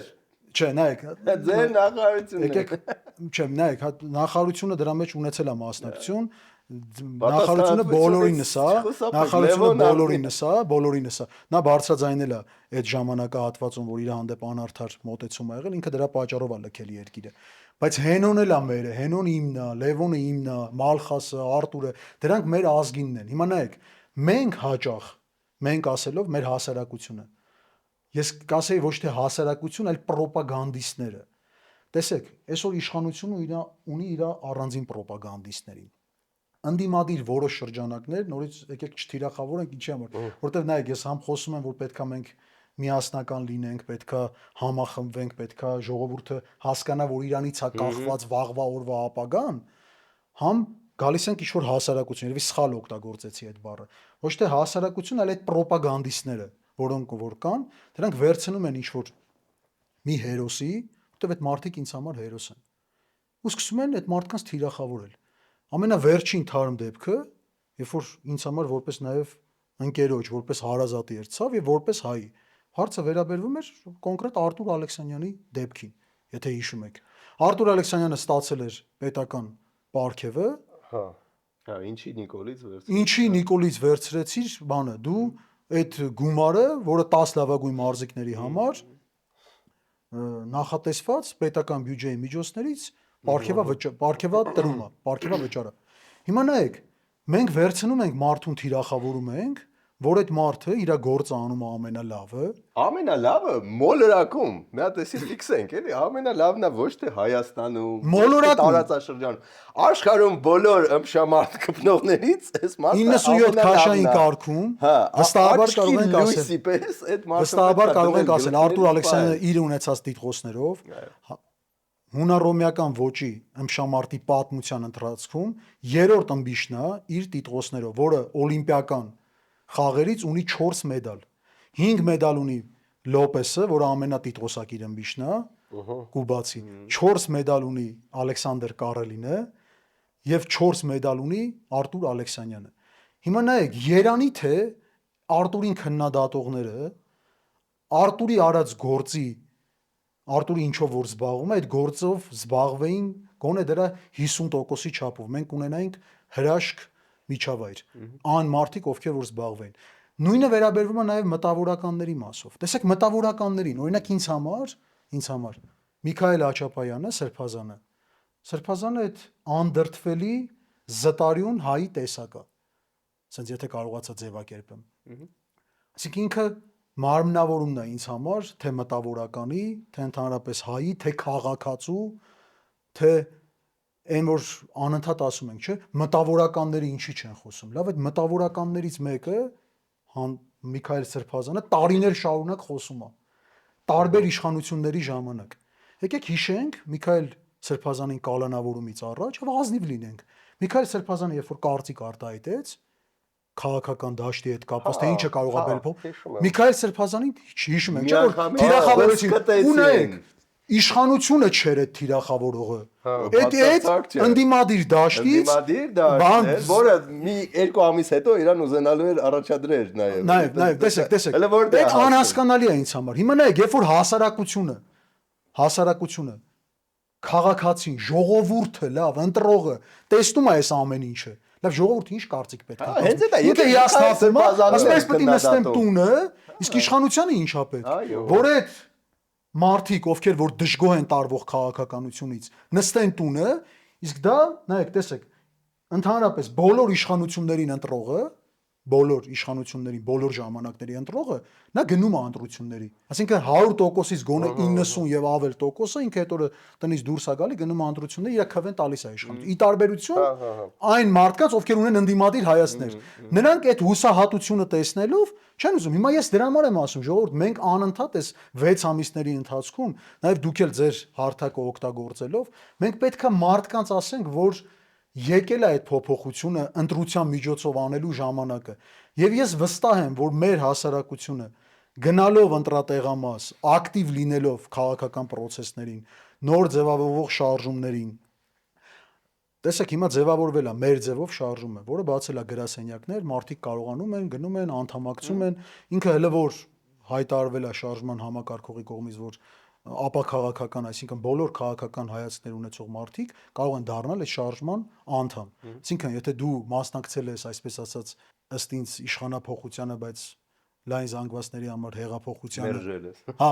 մերժել ես, մերժվածներից ես, մերժածներից ես, նախկին ես, ներկա ես, ապագա ես, դու կարող ես դառնալ այս շարժման անդամը։ Եվ հետո դա ունենալու է նաև քաղաքական կուսակցության ձևով ինչ որ դրսևորում։ Դաշտում կա նաև ուրիշ նոր ստեղծվող շարժում։ Հանձինս տեսա ես միասնության թևերը մենք հանդիպում մեր զրույցից առաջ նաև խոսում էինք դրա մասին։ Տեսեք, այսօր ստեղծվում է այդ նոր ուժերը, երբ որ ընտրողը կարա իր հույսը կապի, ասեք Սամվել Կարապետյանի հետ կապված, նաև ուզում եմ անդրադառնամ, էլի, քանի որ ես հայտարարություն էի տարածել, երբ որ Սամվել Կարապետյանին կալանավորեցին, այդ իմ համար անընդունելի բան էր։ Ինչպես նաև անընդունելի է բոլոր քաղբանտարկյալների մասով։ Մենք հստակ պետք է այդ գնահատականը տանք այդ մեսիջը։ Տեսեք, Սամվել Կարապետյանը ոչ նախկին է, չէ՞։ Ոչ բարերար է ազգային, որը հազարավոր մարդկանց կյանքը փոխել է, ասենց ասեմ։ Հազարավոր մարդկանց կյանքը փոխել է, չունենալով պետական պաշտոն, չունենալով պետական պաշտոն։ Եւ իշխանություններ դրա մասին Արցախում հանձինս առաջի դեմքի դրա մասին բարձրաձայնում որ բարերարա մեր մյուս Ռուբեն Վարդանյանը որը Բաքվի բանտում է բանտարկված տեսեք հիմա այս մասը խնդրում եմ էլի շատ կարևոր մեսեջը տեսեք Սամվել Կարապետյանը ազգային բարերար լինելով կոնկրետ մի հատ ոլորտի եմ ասում թվով ասենք $12 միլիոն իր անձնական միջոցներից ներդրում է արել հայկական ըմբշամարտի զարգացման համար ու նոր անկախ Հայաստանի պատմության մեջ աննախադեպ ձեռքբերումներ ենք ունեցել այս տարիներին այդ որը որ ղեկավարել է Սամվել Կարապետյանը իր միջոցները տրամադրել է այդ 2009-ից 2000 մինչև 17 թվականն է այդ ընթացքում ունեցել ենք օլիմպիական չեմպիոն աշխարհի չեմպիոններ Եվրոպայի չեմպիոններ տարբեր տարիքային խմբերում բոլորը ունեցել են բարձր աշխատավարձ բոլորը մոտիվացված են եղել այդ սպորտով զբաղվելու այսինքն այդ մարդը իր միջոցները մի ոլորտից ես բերեցի, որից անձամբ եմ տեղյակ եւ որը, ասինքն աննախադեպ է եղել մեր այդ ըմբշամարտում այդ ունեցած այդ ծավալի ներդրման համար։ Հիմա տեսեք, այս մարդու հետ կապված ես նայում եմ, ասինքն մարդիկ են թիրախավորում, ովքեր իրանց ապրած կյանքով, իրանց նիստու կացով, իրանց արժեքային համակարգով, ասենք 100,000 կիլոմետրներ հեռու են Սամվել Կարապետյանից իր ունեցած արժեքից, իր ունեցած դիրքից։ Չէ, ի՞նչն եմ ասում։ Այսինքն թիրախավորում են մարդկանց, ինչ-որ մականուններով են փորձում դիմել, ոչ մի բաներ եք դուք, արա։ Դուք ով եք ձեր ապրած ընդհանրապես դուք ինչ արժեք եք ստեղծել, դուք ինչ բարիք եք ստեղծել այս ազգի համար, որ դուք փորձում եք ձեզ թույլ տաք, ասինքն ազգային բարերարի հասցեին ազգային կամ Սրբազանի հասցեին, Միքայել Աճապայանի հասցեին դիմել Ավազանի անունով։ Այսինքն այդ թիրախավորել այդ մարդկանց, այսինքն դուք այդ մարդկանց անցած ճանապարհի, այդ մարդկանց ապրած կյանքի, այսինքն 1% չափով, արա, դուք ապրել եք այդքան կամ ես պրոստը զարմանում եմ։ Ու դա իմ համար ցանկացած մարդու կողմից, ով որ ունի հակառակ կարծիքը, դա անբարոյականություն է։ Ուղիղ ասում եմ թիրախավորել ազգային բարերարին Միքայել Աճապայանին, որը նորից եմ ասում, զտարյուն հայի անդրդվելի հայի տեսակ։ Ինձ որ հարցնեն ասեն հայը ով է, կասեմ Միքայել Սրբազանն է այսօր մեր ժամանակակիցներից։ Կներես, մի քիչ կներեք, երբ բան ստացվեց, շատ լավ էր, տեղը դնող նկարագրություն էր իրականության։ Ուղղակի ես ուզում պարզաբանեմ, որովհետև մենք մեկ-մեկ խոսում ենք այդպես կես բառից իրար հասկանալով, ինչ որ բաներ կարող է չհասկանալ։ Դե ինչ, երևի արդեն տեսնում եք մեծ փոփոխությունները, որ տեղի ունեցել ոչ միայն մեր տաղավարում, այլ Spin Ideas Agency բոլոր հաղորդումների տաղավարներում։ Մենք արդեն տեխնիկապես վերազինված ենք եւ պատրաստ ենք ձեր բիզնեսը դարձնել շատ ավելի լավ բիզնես։ Ձեր ոդկասթի YouTube նախագծի համար ունենք տարբեր ստուդիաների լայն ընտրություն, պրոֆեսիոնալ թիմ, որը լավագույնն է տարածաշրջանում։ Ձեր հարցերի կրեատիվ լուծումները Spin Ideas Եկեք Agency։ մեզ մոտ եւ դարձեք YouTube-ի հաջորդ դեմքը։ Սրբազանի հետ կապված Աճապայան, ուրեմն Կարպիս Փաշոյանի մոտ էր գնացել նա ու տվել էր ինտերվյու, որտեղ տենց նախկին նախագահների մասին խոսք էր գնացել ու ինքը իր նախապատվությունը տվել էր երկրորդ նախագահին, ասում էր, այ Քոչարյանը տենց ամենալավն էր մեջներից, մոտավորապես տենց մի հատ միտք էր արտահայտել, որից հետո նրա վրա հարձակում գործեցին ուշադրություն ոչ թե նիկոլականները, այլ երրորդ նախագահի կողմնակիցները, որոնք ասում են, ո՞նց թե Քոչարյանը, ու տեղ գնաց այդ կողմից անսպասելի ընդդիմության վրա գնաց այդ բանը, հարձակումը։ Հիմա երբ նրան արդեն ձերբակալեցին Աճապահյանին, բնականաբար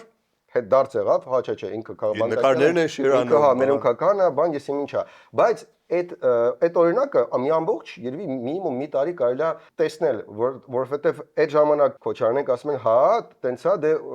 մեր վրա եք բոչկա գլորում, բա մոռացաք, որ դուք եք տվել իշխանությունը Նիկոլին ու դուք եք ուրեմն իրան բերել, չնայած կարայք ցրեք։ Սերժենք ասում են, հա, տենց է, բա որ լավ է, որ դուք մասնակցում եք նրա ցույցերին, ու вообще մենք տվել ենք ոչ թե իրան, այլ ձեր ընկերոջ Կարեն Կարապետյանին։ Հա, մեր ընկերոջ կա, ու սենց մի տարի, սենց իրար Ու այդ մի տարին ով է այսպես հով լրված։ Ով արդյունքում շահում։ Այսենց։ Արդյունքում միանշանակ իշխանություն։ Այսենց ափսեի վրա 26 թվի ընտրությունները պատրաստում են ոնց որ տալ Նիկոլին, որի միկրոկոսմը եղավ վաղաշապատի ընտրությունները, որտեղ ընդդիմությունը զգալով, որ դե ոնց որ պետք է միավորվել, գնաց 7 տարբեր, մենակ ընդհանրապես 7 տարբեր ուժեր, որտեղ չգիտեմ Ռաֆին հայտնվեց առանձին, ազատ դեմոկրատներ առանձին, Հայաստան դաշինքը եղավ, բայց նաև Մայր Հայաստանը երկու տարբեր ընդդիմադիր կարծես թե նույն արբանյակից դուրս եկած ուժեր, ապել չեմ ասում բնականաբար պատիվ ունեմ երրորդ նախագահի ուժը, այսինքն ու այնտեղ ցույց տվեց, որ այդտենց մասնատված, որ մասնակցում են կան սիրուն, ափսեի վրա, տալիս եք ԿՊ-ին իշխանությունը։ Հիմա ինչքանով ընդդիմությունը հիմա դասեր քաղել այդ ամեն ինչից ու փոխվել կողքից հայացք դեպի լավը։ Ես որպես ժողովուրդ, ասես ասեմ, ով տարբեր այդ process-ներին ընդդիմադիր շարժումներին մասնակից ա եղել նախկինում, ես տեսնում եմ, որ ոչ մի անգամ ընտրությունների միջոցով Հայաստանում իշխանությունը դեռ չի փոխվել։ Բայց ես ունեմ այն համոզմունքը, որ 2026 թվականը այն ժամանակն է, որ ընտրությունների միջոցով մենք կարող ենք փոխել իշխանությանը։ Եվ ես այն մարդկանց, ովքեր որ հակառակն են քարոզում, ես այդ մարդկանց կոչ եմ անում սթափվել, այդ մարդկանց կոչ եմ անում փոխել այդ խոսակցական այդ քարոզի այդ միջոցը, որ անհնարին է իշխանությունը չի կարելի փոխել ընտրությունների միջոցով, եթե չի կարելի փոխել, ուրեմն փոխեք այս 7 տարիների ընթացքում, եթե դուք ուրիշ միջոցներ ունեիք, օրենքով սահմանված կարգով գնայիք այդ ճանապարհով եւ փոխեիք։ Եթե միջև այսօր դուք դա չեք արել ու ամենամոտ իշխանությունը փոխելու ձևը դա 2026 թվականի ընտրություններն են, եկեք ուրեմն մի հուսահատեցրեք ժողովրդին, մի ասեք, որ դա հնարավոր չի, ազնիվ գտնվեք եւ ասեք, որ դա հնարավոր է։ Եթե մենք ասելով հավաքական այն մարդիկ, ովքեր որ ուզում են ավելի լավը լինի մեր երկիրը, ուզում են ավելի լավ բարեփոխումներ լինի մեր երկրում, ունեն ավելի լավ ծրագրեր, այդ մարդիկ կարող են մասնակցել ընտրություններին եւ իրենց քվեն տալով այն ուժին, ով որ իրանց կանի այդ առաջարկը եւ իրանք կտեսնեն այդ ուժի մեջ այդ այսպես ասած իրանց կտեսնեն այդ ուժի մեջ եւ այդ մարդիկ կգնան եւ իշխանությունը կփոխվի։ Հիմա անընդհատ խոսել նրա մասին, որ հնարավոր չի, ընտրություններով չի լինելու բան, դա ես կարծում եմ ուղիղ իշխանական ջրաղացին, այսպես ասած, այդ վատ բան եմ ասում, ծեծված ջրաղացին ջուր լցնելը, բայց այդ ուրիշ բան չկա։ Քիչ թվերի մասնակցություն, իսկ քիչ թվերը բերելու է նրան իշխանության հաղթանակի։ Իսկ այն մյուս ուժերի մասին որ ասացիր, ես որպես ընտրող մի բան եմ տեսնում։ Այն ուժերը, ովքեր որ տեսնում են, որ իրենք այդ շեմը չեն հաղթահարելու եւ փորձելու են իրենք մասնակցել հայտ են ներկայացնելու, դրանք կեղծ ուժեր են։ Ես ուղղակի ես ասեմ, քաղաքականացված մարդիկ, ինպես մարդիկ, մերպես մարդիկ լավ sense ձևակերպումը ստամ։ Լավ հասկանում եմ, որ այդ ուժերի շանսը 0.0-ից էլ է ներքև, լավ sense ձևակերպում տանք, որ իրանք ինչ որ մի հատ հրաշք չի կարա տեղի ունենա, որ 6 ամիս հետո իրանք այդ անցողիկ շեմը հաղթահարեն։ Կարա, այ եթե 10%-ը գա մասնակցի ընտրությունների, որ 10%-ը չէ, մի տոկոսը որ գա կարող է 17 ուժ անցնի, բայց եթե մենք նայում ենք, որ 50%-ը համապետական վերջին ընտրություններին 50+-ը մասնակցել է, համապետական ի նկատի ունեմ ազգային ժողովի, ոչ թե համայնքայինը, դա համապետական չի, էլի։ Եթե նայում ենք այդտենց այդ ուժերը ոչ մի ձևի շանս չունեն խորհրդանում հայտնվելու։ Եթե նրանք մասնակցեցին, նշանակում է այդ մարդիկ իրենց պարտություններից դասեր քաղելու ունակություն չունեն։ Դրա գնահատականն է մեր հասարակությունը, մեր ընտրողը պետքա տա։ Ու նայեք, անընդհատ մեղադրել ընտրողին, որ դե ընտրողը չեկավ, մենք հայտարարեցինք, չեկավ, չմասնակցեց, այ ախպեր։ Ընտրողը, երբ որ նայում է տենում է, դու ասում ես մի բան, ու անում ես դրա հակառակը։ Երբ որ ընտրողը տենում է, որ դու քո ասածին չես հավատում։ Հիմա նայում եմ, մեկը sense գալիս է այդ բաների ժամանակ, այդ դեբատների։ Ես ամեն օր քաղաքական հաղորդումներ եմ նայում։ Sense նայում եմ, sense գալիս է, բան մենք փոխելու ենք այս ամեն ինչը, մենք լինելու ենք այդ այլընտրանքը, բան, ասենք էդի որ իրիկվա ժամին sense ասած էլի, այտենց երեկոյան ժամի, լավ sense խոսակցական ասի իրիկվա, բայց երևի թույլ է տալի մեր ֆորմատը այտենց խոսալ։ Թույլ է տալի ու կես։ Հա, դրա համար ես ինձ ավելի ազատ եմ, մենք հաղորդման սկզբից է պայմանավորեցինք, որ պետք է ազատ։ Ալկոհոլ ենք տալիս, ինչ ես խոսում։ Այսինքն երբ որ այդ մարդիկ դուրս գան մատ փողոց, որտեղ որ իրանք բնակվում են, էլի, իրանք թաղը sense ասած էլի, մենք ասենք թաղով մի հատ sense քայլեն, տենանք գոնե 5 հոգի մարդ, այդ իրանք թաղից կամ իրանք քաղաքից կամ իրանք սովորած բուհից, իրանք աշխատանքի վայրից 5 հոգի մարդ իրանք հիշելու, հա, որ գոնե բարևի կամ իրանք որպիսությունը հարցնի։ Նայում ես այդ մարդկանց բերում են հանրայինի եթեր, Հիմա տարբեր մարդիկ կան, չէ՞։ Նայում եք ինչ որ դիտողականություններ ունեն մեծ բան, որտեղից է առաջացել։ Բերում են հանրայինի եթեր, դրանց այդ կեղծ այդ պիտակը տենց անդիմադիրի որ իրանք անդիմադիր են, այո, մենք պետք է փոխենք, մենք ենք այլընտրանք այս իշխանության, բան լսում ես, բան sense, նայում ես, տենում ես, ասում եմ, արա, հետո զանգում են ինձ իմ ընկերները, քանի որ ես sense իմ հիշողությունը մեր նոր անկախ Հայաստանի բոլոր քաղաքական process-ն են կարելի ասել, ես 11 տարեկան եմ եղել առաջի բանին, որ մասնակցել եմ, այդ 96 թվականի, երբ որ Վազգեն Մանուկյանին գրովում էին ազգային ժողովում, հա, գրոհում է։ նայեք հիմա դրա հետ կապված Նարեկ ջան, Գրոհային չէ։ չէ, քանի որ ես, տեսեք, Սերգեյը բերեց այդ օրինակը, ասեց Միքայել Սրբազանը ասելա, որ մենք ունեցել ենք երկրորդ նախագահի ժամանակահատվածը, նույն ձև ինձ ճանաչող մարդիկ գիտեն, այդ գաղտնիք չեմ բացի, որ ես էլ ընդունում եմ առաջին նախագահին այդ մեր երկրի Միքայել Սրբազանը նես չի որ գոված երկրորդ նախագահ։ ասած շատ վատ է։ Այդ բառը, որ ես ասացի գրովում էի, այդ բառը, որ ես ասացի գրովում են, դրա հետ կապված միշտ մեր ընկերական շրջապատում լինում, ասում են դե Գոժ ջան, դու ախր որ առաջին նախագահին ընդունում ես իր մտքերը, ոնց ասեմ, իր գաղափարները, իր կեցված ընդհանրապես որպես մտավորականի, որպես քաղաքական գործչի, որպես առաջնորդի այդ ժամանակաշրջանը, որ նայում ենք, ես հպարտություն եմ զգում։ Միշտ որ ասում էին մութ ու ցուրտ տարիներ, ես միշտ վիճում էի, ասում էի դրանք հպարտության տարիներ են, ոչ թե մթի եւ ցրտի ու ձեռքբերումների տարիներ են։ Եւ այս ամեն ինչի արդյունքում միտքս կտրվեց, տղեկ։ Չէ հիշում ինչից էի խոսում ընկաբանի մեջ 11 տարեկանից մասնակցում էի մասնակցում 96 թվականից հասանք նայեք երբ որ դրանից հետո sense նայում ենք չէ՞ ամեն ինչին մենք նայեք մենք ախր այդ քաղաքական խաղացողներին երբ որ մարդը քաղաքական հայտ է ներկայացնում քաղաքականությամբ զբաղվելու ընդհանրապես պետքա չխուսափի որևէ հարցին պատասխանելուց եւ պետքա դրանում ազնիվ լինի եւ ես կոչ եմ անում այն մարդկանց ովքեր որ որոշել են, որ պետք է զբաղվեն քաղաքականությամբ, չխուսափեն ոչ մի հարցին պատասխանելուց։ Չխուսափեն իրենց սխալները ընդունելուց։ Որովհետև շատ դեպքերում մեր հասարակությունը հենց դրա արդյունքում չի կարողանում կողմնորոշվել։ Երբ որ տեսնում է մի հատ նախքին չինովնիկի, ու այդ նախքին չինովնիկը փորձում է արդարացնել իրենց կառավարման տարիների ակնհայտ բացթողումները եւ սխալները, այդ մարդուն դու կյանքում ինչքան ուզում է ինքը այսօրվա իշխանություններին դեմ լինի եթե դու ես լինելու այդ այլընտրանքը ինքը չի տնից դուրս գալու գնա քեզ ընտրի ինքը ասելու այս թող մնա այս վիճակը նստելու է տունը տենց հիաստափված դրա համար պետքա այն մարդը ով որ քաղաքական հայտ է ներկայացնում սենց ասած այդ նոր երիտասարդ ցանկացած հարթակ օգտագործելով երբ որ իրան հարց ուղեն այս եւ այն քաղաքական process-ների հետ չխուսափի պատասխանելուց։ Ես հիմա չեմ ասում, ես նկատել եմ շատ մարդիկ կան, որ խուսափում են դրանից։ Նայեք,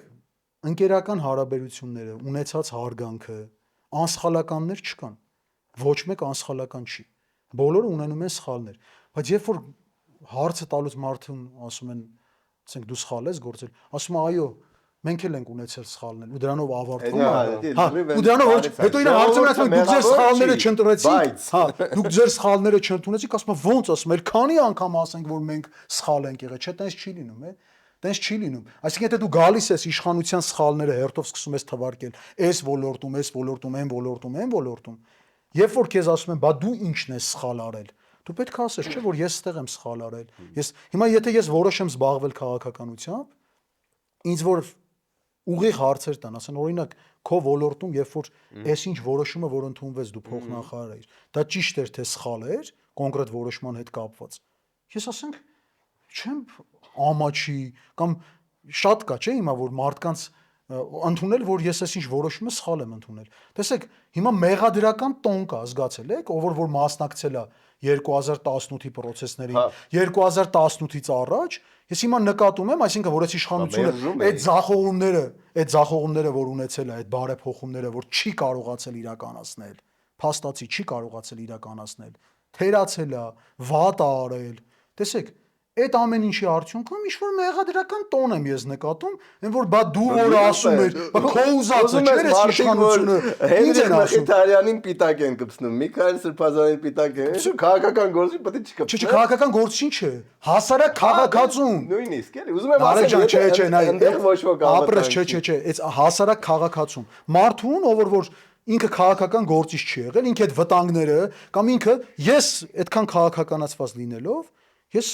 ողջունել էի այդ որտեղ ես ընդդիմադիր հայացքներ եմ ունեցել, մեկը հավատացել է, մեկը խաբվել է, մեկը իսկապես ուզեցել է լավ լինի, երրորդը ինտրիգան ա եղել, չորրորդը պաշտոն ա ունեցել, չէ, բայց լայն զանգվածների համար եկել էր հասել էր մի հատ տեղ, որտեղ որ ժողովուրդը ուներ դժգոհություն, եւ ինքը դուրս եկավ փողոց ինչ որ մի ձևով իր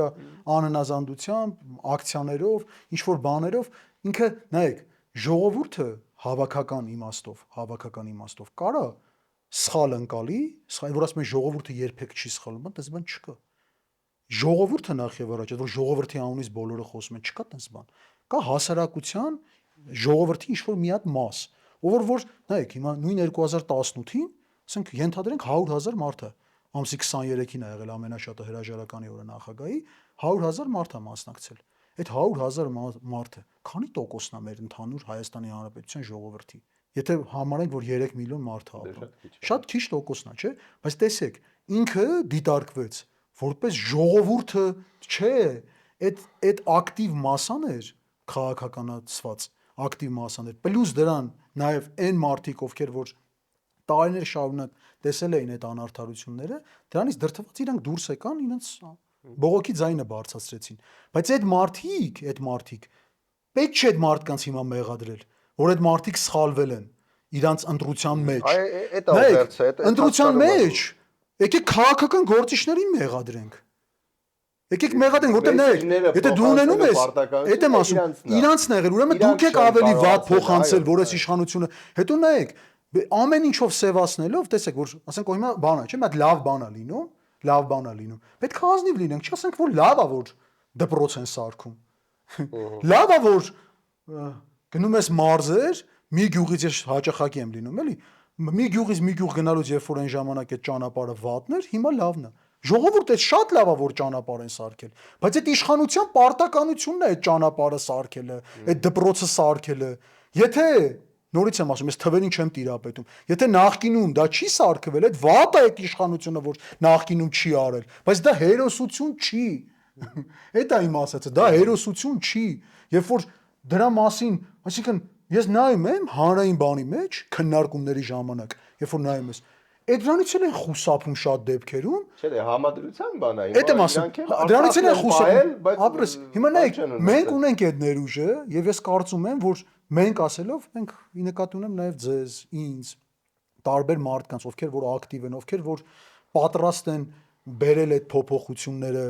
ովքեր որ իրենց աշխատանքը ամենօրյա լավ են անում, ովքեր որ ազնիվ են անում իրենց աշխատանքը, այդ ամենակարևորն է, մարդկանց չեն խաբում, չեն ասում բաներ, որոնք չեն կարող իրագործել։ Այդ կոչվում է իրատես քաղաքականություն, իրատես քաղաքական գործիչներ։ Նայեք, Լևոն Տեր-Պետրոսյանի մի հատ կարճ էլի, որ ասացի մի հատ այս մասով ասեմ, էլի։ Տեսեք, առաջին նախագահի հրաժարականի տեքստը եթե այսօր մենք կարդանք, այսօր էլ այդ իր բարձրացված հարցերի 98 թվականի երբ որ ինքը ասում է հրաժարականի տեքստ թեկուզ Արցախի մասով, այսօր մենք դրա շուրջ պետք է ինչ-որ մի հատ քաղաքական մի հատ կլոր սեղան հրավիրեինք 2020-ից հետո, առաջին 44-օրյա պատերազմից հետո մի հատ հասկանայինք, այդ ինչ էր ասում ինքը, այդ 97 թվականի խաղաղություն, թե պատերազմ, այդ հոդվածը մի հատ քննարկեինք, մի հատ հասկանայինք այդ ժամանակ, երբ որ ինքը դա ասում էր, լինելով իշխանություն, այդ ինչ էր, այդ ինչի հետ անհաշտեղան մեր ակադեմիական շատ ավելի հեշտ է 4-րդ հանրապետություն, սա գցենք։ Չէ, նախագահան ամենաշատը քննադատումը նաև ակադեմիկներին այդ ժամանակվա, ասում է դուք ավելի մեղավոր եք, քանի որ դուք եք հասարակության էլիտան եւ դուք պետքա հասարակությանը բացատրեք, դուք դավաճանեցիք ձեր գաղափարներին։ Սենց շատ բաներ կա, ես չեմ ուզում էլի հիմա նայեք, որ անցնենք այդ ամփոփենք, այսինքն մեր մեսիջը մեր մեսիջը ընդդիմադիր ուժեր ժողովուրդ, որ մի բսկտեք իրար, եթե ավելի լավ թիրախ կա, իսկ եթե թիրախը, որը իշխանությունն է, իրան չեք կարող բսկտեք, գուցե չարժի вообще խորանալ քաղաքականության։ Ու հավելեմ սրան, արդյոք հնարավոր է 26-ից առաջ այդ ընդդիմադիր տարբեր ուժերը все-таки ինչ-որ մի ձևով ընդհանուր պլատֆորմայի շուրջ համախմբեն, թե դա բացառված է։ Տեսեք, ես չեմ կարծում, որ ընդհանրապես տեսեք, այդ որ ասում եք ընդհանուր մի հատ բանի շուրջ պլատֆորմայի Ասենք, մուջ, մի հատ դա էլ է X ուժի անընդունելի։ շուրջ։ Տեսեք ինչի համար է անընդունելի, որտեվ նայեք, ես ի սկզբանե ասացի, չեմ էր խոսում, որ պետքա ազնիվ լինել։ Եթե մարդիկ ազնիվ, այսինքն ասում են, որ նայեք, երբ որ ասում են հիմա ամեն ինչ վատ է, պետք է իրանք ասեն, թե իրանք որ լինեն,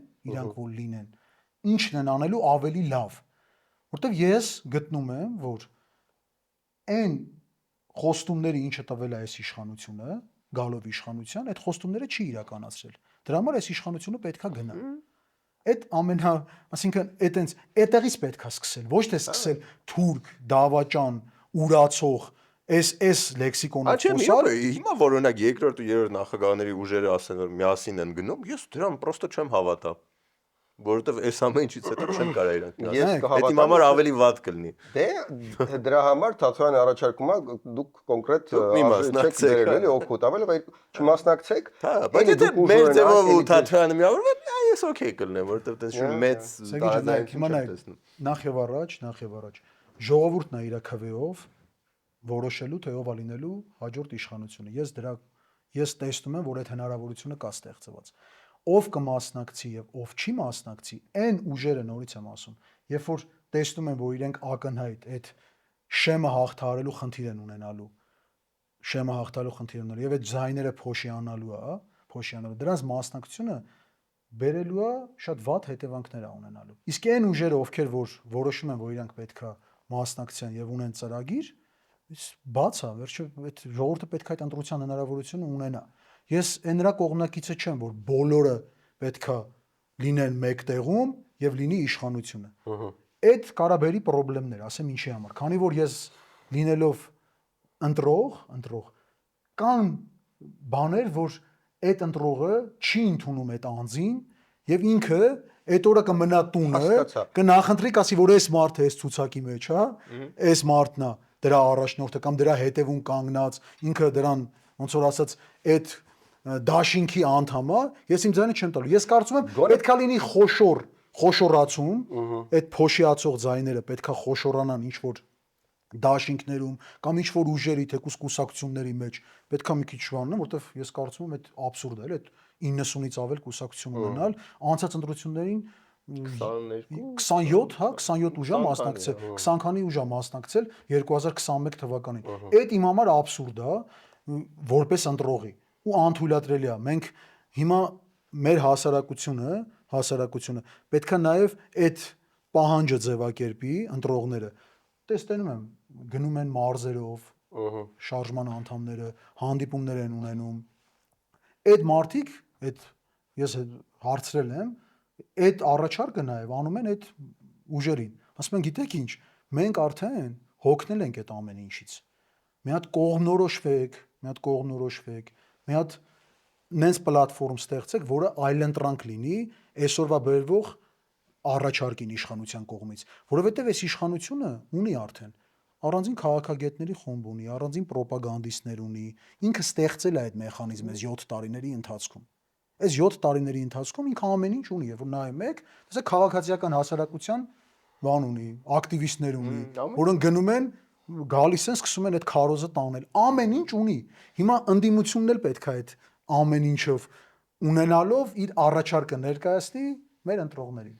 Հուսով ենք ընդդիմությունը լսեց, պոզիտիվ նոտ այո էր։ Գոնե իրար վրա չհարցակվեն, գոնե պլան մինիմում իրար վրա ցեղ չշպրտեն, եթե չեն միավորվում։ Եթե դա չի բերելու, նայեք, ասեմ ոնց, եթե նայեք ցեղ շպրտելը միանշանակ չարժի, եթե առողջ քաղաքական բանավեճի արդյունքում իրականապես ծնվելու այդ բախման արդյունքում ծնվելու այդ առաջարկը, որը հաղթող է լինելու, թող լինի այդ առողջ բանավեճը, բայց անձնավորված, պիտակավորված մարդկանց պիտակավորել իրանց ունեցած կարծիքի համար, ասել դու էսական ես, դու այնական ես, դու ես, դու այն ես, բան, այդ անթույլատրել է։ Եթե դու գնում ես պայքարի, դու պետք է ունենաս կամք պայքար եւ հաղթանակ։ Առանց պայքարի չի լինելու հաղթանակ։ Որովհետեւ ժողովուրդը պապս կասեր բեզարել է այդ ամեն ինչից։ Պետք չի բեզարել, պետք է պայքարել։ Շնորհակալություն մեր Յուրներ Գրիշատ Համրազյանը, գրեք կոմենտներում դուք ինչ եք մտածում այս ամեն ինչի շուրջ եւ ում հետ միավորվի դուք եք բաժանորդագրվեք ալիքին, որովհետեւ ձեզանից կեսը նայում է ու բաժանորդագրված չի, եկեք այս պահին այդ հարցը լուծենք։